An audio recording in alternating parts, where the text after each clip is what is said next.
Good afternoon, welcome to GrainTV. My name is Cody. Today is August 27th. It's a Thursday, which means we had export sales out this morning. But before we get into that, let's turn over to the grain hedge trading platform and see where we closed off the day. Corn trading up 1 1/4 cents, soybeans up 12 3/4, and wheat in Chicago here down 4 1/2 cents on the day. Keep in mind that this mobile platform is something that you can have access to. Give us a call. You can take a demo, a 14-day demo at grainhedge.com and see for yourself. See what it's like to have live quotes, be able to execute trades all from the palm of your hand. Now let's talk a little bit about soybeans and wheat. We had some news that applied for both of them. First of all, soybeans rallied here, and I think a lot of it had to do with the fact that China was finally able to close positive on the day. After selling off for a significant amount of days here, China was able to close, or Chinese markets were able to close over 5% higher. So that was positive to see.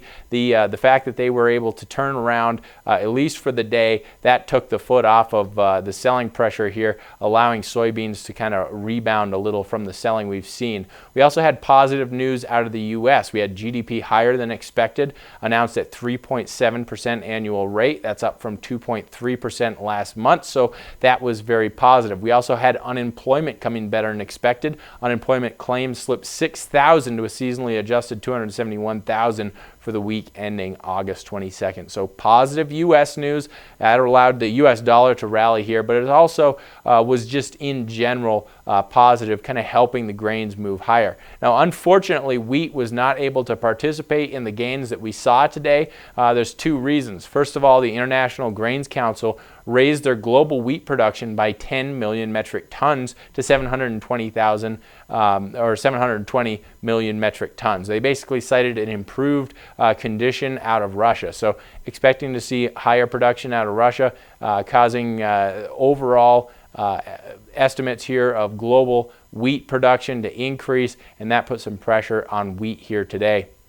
We also saw the International Grains Council increase their corn yield estimates, or the corn production estimates, by 2 million metric tons up to 968 million metric tons this month. So that was both, when you look at that, that was relatively bearish for those two commodities.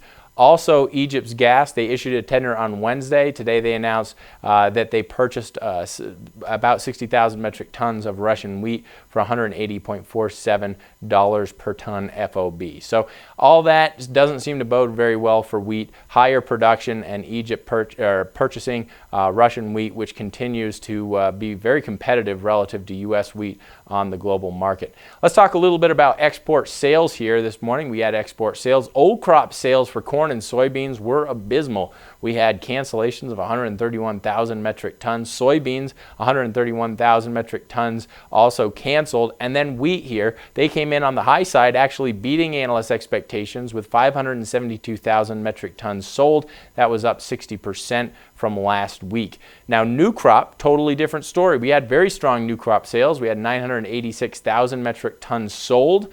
We also had, for soybeans, 1.4 million metric tons sold this week. So both very strong export sales, beating analyst expectations significantly and nearly doubling what we saw out of last week's export sales. Take into consideration that this week we've seen 3 reportable sales on Monday, Tuesday, and then Thursday. This morning we saw another reportable sale for new crop soybeans. I think next week is also going to be another week of strong new crop export sales. We need it because we are behind the typical pace that we are at this time of the year. We're about 68% compared to, or 68% sold compared to what we typically see when you look at the 4-year moving average. So we need these sales to catch up to the pace needed to meet USDA expectations. Guys, that wraps up today's show. If you have any questions about what we talked about today, please give us a call. The number is 877-472-4607.